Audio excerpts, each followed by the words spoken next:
वालेकुम दोस्तों, क्या हाल चाल है। उम्मीद करती हूँ आप सब खैरियत से हैं। मैं भी अल्लाह का शुक्र है आप सबकी दुआ से बिल्कुल ठीक ठाक हूँ, खैरियत से हूँ, मज़े में हूँ। Follow my Instagram handle life with Tuba Khan. चलते हैं वीडियो की तरफ। आज बात करेंगे अंबर नाज के बारे में।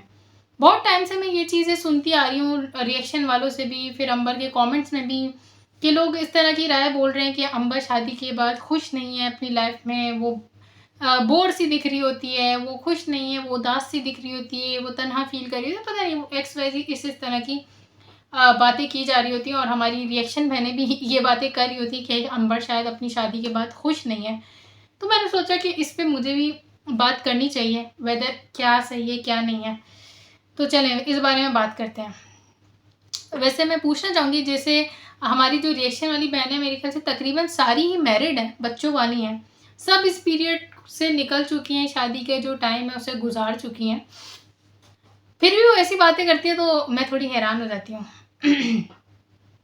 मेरी अपनी शादी नहीं हुई है, आप लोग कहेंगे मैं इतनी बड़ी बड़ी बातें करें, पर आप ये कह सकते हैं कि मैंने, मेरी बहनों की शादी हुई है तो मैंने उन्हें देखा, और पता नहीं क्यों मैं ना ऐसे, मेरे अंदर अल्लाह का शुक्र है, ये गॉड गिफ्टेड आप कहना एक चीज़ है कि मैं ना अगले के जो एहसास आते हैं ना उसको फील करने की एक मेरे में है एबिलिटी। मैं अगले की साइकी समझ जाती हूँ, अगला क्या फील कर रहा है उस तरह मैं फील कर लेती हूँ, और उसके पॉइंट ऑफ व्यूज़ को ना बखूबी समझ जाती हूँ। मुझे कहने वाले भी सब यही कह रहे होते हैं कि तुम एग्जैक्ट समझ गई हो कि हम क्या कहना चाह रहे हैं, क्या फील कर रहे हैं, मेरी दोस्तें, मेरी बहनें जो भी हैं।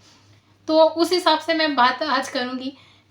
तो यकीन माने, जब एक लड़की की शादी होती है ना, तो जाहिर सी बात है हर इंसान एक अपने दिमाग में फेरी टेल बनाया हुआ होता है कि शादी होगी, ज़िंदगी ऐसी हो जाएगी। वही फिल्में वगैरह देखी होती है, सबने ड्रामे देखे होते हैं, तो वही अपने माइंड में एक पिक्चर बनाई हुई होती है कि ऐसा होगा वैसा होगा। और फिर जब शादी होती है तो जाहिर सी बात है एक नई चीज़ में, नई जगह में एडजस्ट होने में बहुत टाइम लगता है। और फिर आप जिस बंदे के साथ अपनी लाइफ, अपनी हर चीज़ शेयर कर रहे होते हैं, उसकी नेचर आपसे डिफरेंट होती है। शादी के बाद बहुत टाइम वो लगता है जब आप अगले को समझने की कोशिश कर रहे होते हैं। ये भी डर होता है कि पता नहीं इस बात पे अगले का क्या रिएक्शन होगा, इस बात पे क्या नहीं होगा। तो जो हंसती खेलती लड़की भी होती है ना, वो बड़ी थोड़ी सी सहमी भी हो जाती है, डरी भी वैसी हो जाती है, क्योंकि बहुत एक प्रेशर दिमाग में आ जाता है, एक जिम्मेदारी दिमाग में आ जाती है कि घर निभाना है, हस्बैंड को ये बात बुरी नहीं लग जाए, हस्बैंड को ये नहीं बुरा हो जाए, ससुराल वालों को कुछ बुरा नहीं हो जाए। तो एक जो चिलबिली सी लड़की भी होती है ना, जब उस पर एक जिम्मेदारी आती है ना, जैसे कि लड़कों का होता है, लड़के अपनी लाव वाली सी जिंदगी गुजार रहे होते हैं, और जैसे ही वो जॉब पे जाना शुरू करते हैं तो वो संजीदा होने लगते हैं, उनमें एक समझ आने लग जाती है, क्योंकि उनके ऊपर एक जिम्मेदारी आ जाती है।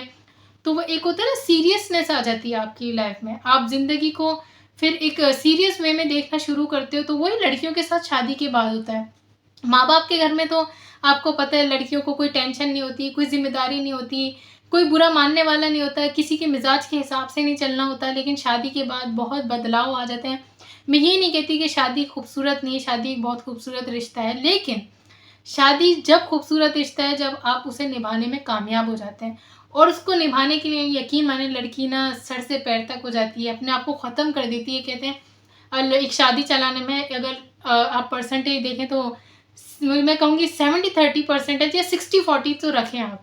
मतलब एक लड़की का ज़्यादा कंट्रीब्यूशन उसमें होता है, क्योंकि घर भी लड़की का ही चेंज हो रहा होता है, फैमिली भी लड़की की दूर हो रही है, नया माहौल में लड़की को एडजस्ट करना होता है, लड़का ऑलरेडी एडजस्ट होता है, उसकी फैमिली वाले उसके साथ होते हैं।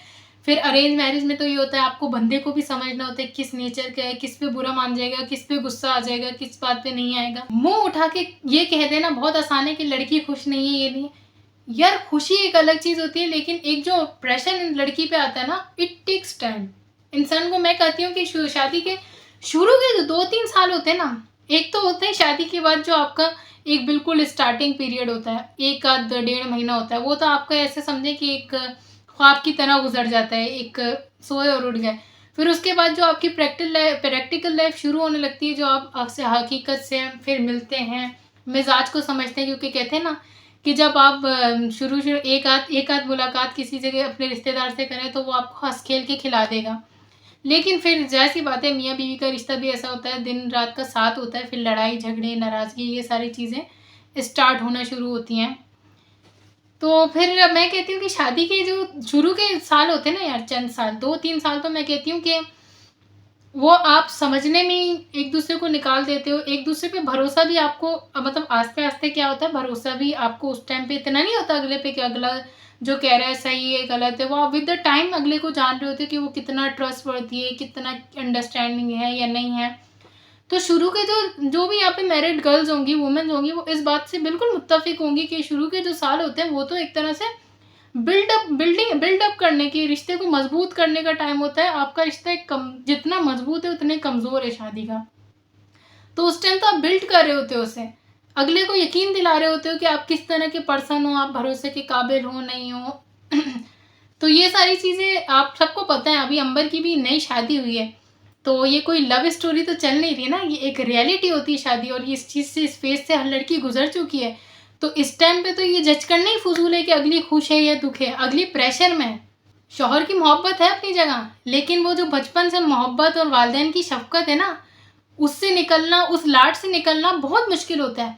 जो यहाँ पे शादीशुदा हैं, भले उनके जवान बच्चे भी होंगे, हो गए होंगे, मैं आपसे कहूँगी अपनी शादी का शुरू का टाइम ना एक दफ़ा आंखें बंद करके याद कर लें कि आपको किस तरह छोटी छोटी बात दिल पे लग जाती थी अगर आपका शौहर या आपके सास ससुर या नंद कोई भी कुछ कह देती थी। आपको फ़ौरन अपनी माँ की याद आ जाती होगी, आप फ़ौरन मिलने के लिए तड़प जाते होंगे। उस टाइम ज़माना, वो टाइम जो जिनकी मैं बात कर रही हूँ, वो ज़माना थोड़ा मुश्किल हुआ करता था। उस टाइम तो फ़ोन वगैरह भी नहीं हुआ करते थे। तो मैंने जिसकी भी स्टोरी सुनी है, वो बता रहे होते हैं ना, फ़ौरन इमोशनल हो जाते हैं, तड़पने लग जाते हैं कि हमें अपनी अम्मी इस तरह याद आ रही होती थी, हमें अपने अब्बू इस तरह याद आ रहे होते थे। तो ऐसा होता है, आज के ज़माने की लड़की के भी साथ भी ऐसा होता है, क्योंकि वो जो वालिदैन की मोहब्बत होती है, जो आपका रहन-सहन होता है, वो सब कुछ अचानक से बदल जाता है। तो इतनी जल्दी किसी की शादी को जज नहीं करें। अगले को भी प्रेशर हो जाता है, वो भी सोचने लग जाता है कि यार क्या मैं खुश हूँ क्या या नहीं हूँ। बल्कि आप ऐसी बातें करें कि अगले को, क्योंकि लड़कियाँ बड़ी नाजुक मिजाज होती हैं, वो फ़ौरन डर जाती हैं। अब मैं अंबर को भी अगर सोचूँ, अगर वो सब लोगों से यही सुनती होगी, एक तो बंदा खुद सोच रहा होता है, परेशान होता है, कन्फ्यूज़ होता है, क्योंकि वो जो एक फेरी टेल बनी हुई होती है, जो हम मूवीज़ ड्रामे में देख रहे होते हैं, शादी उस तरह की नहीं होती। वेकअप, शादी में कुर्बानियाँ चाहिए होती हैं, एडजस्टमेंट चाहिए होती हैं। ये रिश्ता आसान नहीं है, ऐसे ही नहीं बन जाता। बहुत चीज़ें इसमें चाहिए होती हैं, अपने अप एंड डाउन बहुत ज़्यादा होते हैं। जहाँ फ़ायदा है तो वहाँ पे उस फ़ायदा ऐसे ही नहीं होता, उसके लिए बहुत कुछ करना पड़ता है शौहर की मोहब्बत के लिए, शौहर के दिल में अपना मुकाम बनाने के लिए। तो वो जो लड़की है, ज़ाहिर-सी बात है, एक प्रैक्टिकल लाइफ़ में आ गई है, अपना लाइफ़स्टाइल उसका चेंज हो गया है, और फिर लोगों की वो ऐसी बातें सुने तो वो खुद भी सोचने लग जाए कि यार क्या मैं खुश हूँ या नहीं हूँ। तो हमें चाहिए कि हम ऐसी बातें करें कि अगले को हिम्मत मिले, ना कि वो खुद ही वहम में पड़ जाए कि यार क्या कहीं लोग तो सही नहीं कह रहे, किस मुसीबत में फँस गई हो, वो वाला जो फ्रीडम था, वो जो आज़ादी थी, वो सब तो चली गई है, अब तो बस ज़िम्मेदारियाँ हैं। तो आप लोगों की बातें उसे, मुझे लगता है, ऐसा बना रही हैं। जबकि मैं अंबर समेत जो भी लड़कियां हैं जिनकी नई नई शादी हुई है, 1 डेढ़ साल ही गुजरा है, और अरेंज मैरिज स्पेशली जिनकी हुई है, उनसे मैं यही कहना चाहूँगी कि लड़कियों, ये शुरू का पीरियड ऐसे ही होता है, इसमें इंसान कंफ्यूज ही होता है। और इस टाइम पे, या मतलब आप ना ये सोचना छोड़ दो कि आप खुश हो या नहीं हो। ये टाइम होता है इन्वेस्टमेंट का। ये रिश्ता ऐसा है कि आप अभी इसमें इन्वेस्ट करो सिर्फ, ये इसका फल जो है ना आपको आगे फ्यूचर के ईयर्स में मिलेगा। एक टाइम ऐसा आएगा कि फिर आपके लिए आपका शौहर ही आपके लिए सारी चीज़ें होगा, उसका रिश्ता आपके लिए सबसे ज़्यादा अहमियत रखेगा, वो आपके बच्चों का बाप होगा। तो एक टाइम आता है ऐसा, क्योंकि वालिदैन सदा किसी के ज़िंदा नहीं रहते हैं, चले जाते हैं। फिर एक शौहर का रिश्ता होता है जिस पे हमने उस टाइम पे इन्वेस्ट किया होता है, जब हम बड़े परेशान हुए होते हैं, नई नई जिम्मेदारियों से एग्जॉस्ट हो रहे होते हैं, थक रहे होते हैं, लेकिन फिर वो रिश्ता आगे जाके हमें काम आ रहा होता है, वो हमारा आखिरी तक साथ निभा रहा होता है। तो शुरू में बिल्कुल भी हिम्मत नहीं हारें। अल्लाह ने लड़कियों को बहुत स्ट्रांग बनाया है, और हम हर जिम्मेदारी पूरी कर सकते हैं, शौहर को भी समझ सकते हैं, बस इसको टाइम दें। खुशियाँ तो खैर आने जाने वाली चीज़ होती है, हमारी जब शादी नहीं भी हुई होती है, ना खुशियाँ हमेशा रहती है ना गम हमेशा रहते हैं, अच्छे दिन भी आते हैं। तो जो लड़कियाँ एग्जॉस्ट हो रही हैं, प्रेशराइज हो रही हैं, प्रेशर में आ गई हैं, नई नई चीज़ें हैं सारी, तो वो बिल्कुल भी हिम्मत नहीं हारें। एक टाइम इंशाल्लाह ऐसा भी आता है कि जो शौहर होता है ना, उससे अपना, फिर उससे ज़्यादा अपना कोई और नहीं लग रहा होता।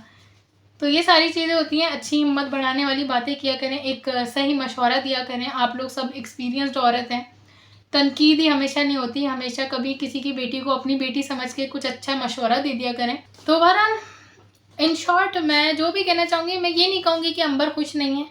मैं ये कहूँगी कि अभी वो ज़ाहिर सी बात है, एक लड़की है, उसका एक, वो क्या, हर लड़की के साथ ही ऐसा होता है। मेरी बहनों की भी शादी हुई है तो मैंने देखी है, मेरी दोस्तों की शादी हुई है, और मैं खुद एक लड़की हूँ, तो जब मैं ये चीज़ें इमेजिन करती हूँ तो मेरी कुछ म्यूचुअल फीलिंग्स ही होती हैं। तो अंबर को मैं ये नहीं कहूँगी कि वो खुश नहीं है, उसको माशाल्लाह जो बंदा मिला है वो डिसेंट है, भरोसेमंद है। आजकल किस किस तरह के लाइफ पार्टनर मिल जाते हैं, बहुत से लोगों के साथ धोखे फ़रेब हो रहे हैं। ऐसे भी होते हैं जो बीवियों पे हाथ उठाने लग जाते हैं। तो उसको एक अच्छा डिसेंट हस्बैंड मिला है, पर ये है कि लाइफ में एक इतना बड़ा चेंज आता है तो ज़ाहिर सी बात है चीज़ें बदलती हैं, इंसान एडजस्ट होने में टाइम लेता है। और ये एडजस्टमेंट ऐसी नहीं होती कि एक दिन में हो जाए, इट टेक्स ईयर्स। जब जाके इंसान के बचपन की लाइफ चेंज हो गई है, आदत चेंज हो गई हैं, तो ये टाइम होता है। तो अंबर को मैं बिल्कुल भी ये जज नहीं करूँगी वो खुश नहीं है, बल्कि मैं इससे कहूँगी कि even if you are exhausted, और अगर तुम्हें ऐसा लग रहा है कि लाइफ बहुत बदल गई, क्योंकि मैंने आपके ब्लॉग्स में सुना है, तो ये हर लड़की के साथ होता है, या आपकी वालदा के साथ भी होगा। आप उनसे पूछें, शबाना आंटी से पूछें, जब वो शादी होके आई होंगी, हर लड़की इस चीज़ से गुजरती है। लेकिन क्या होता है मेरी जान, आगे जाके ये जो रिश्ता है यही हमारे लिए सबसे फ़ायदेमंद होता है, क्योंकि वही ना, फैमिली सदा साथ नहीं रहती, आखिर तक साथ निभाने वाला अगर कोई रिश्ता होता है तो वो हमारे शौहर का होता है। इवन कि औलादें भी अपने अपने घर की हो जाती हैं, तब हमारा शौहर होता है जो हमारी इस वक्त के, फिर हमारा उसके साथ इतना अरसा बीत चुका होता है कि हम फिर उसके साथ ये बातें याद कर रहे होते हैं, अपने जवानी के दिन, शादी के दिन, जो भी एक ईयर्स गुजरे होते हैं। तो अंबर समेत सब लड़कियों से कहना चाहूँगी, हार नहीं माने, इंशाल्लाह अल्लाह सब बेहतरी फरमाएगा। खुशियाँ आती जाती रहती हैं, गम भी आते जाते रहते हैं, वक्त एक सा नहीं रहता, चीज़ें बदलती हैं, परेशानी आके चली जाती हैं। एंड आई होप अंबर अपनी लाइफ में हैप्पीली मैरिड हो। मैं ज़रूर ये नहीं कहूँगी कि अंबर खुश हैं या उदास हैं, क्योंकि मैं अंबर की घर तो कभी गई नहीं ना, मैं उन्हें पर्सनली जानती, तो मैं यहाँ पर ऐसे कन्फर्मेशन से तो कुछ नहीं कहूँगी। हाँ, मैं उनके लिए दुआ करूँगी कि अल्लाह उन्हें अपनी ज़िंदगी में खुशियाँ अता फरमाए, उनके लिए इस नए रिश्ते में आसानी अता फरमाए। और उन समेत तमाम मेरी जो भी बहनें हैं जिनकी नई नई शादियाँ हुई हैं, अल्लाह पाक सबकी लिए आसानी फरमाए। अल्लाह सब मेरी बहन बेटियों के अल्लाह सब मेरी बहनों के नसीब अच्छे करे। और इस वीडियो को करते यहीं पर एंड। अपना रखें बहुत बहुत ख्याल, मुझे दें इजाज़त। Follow my Instagram handle life with Tuba Khan. अल्लाह हाफिज़।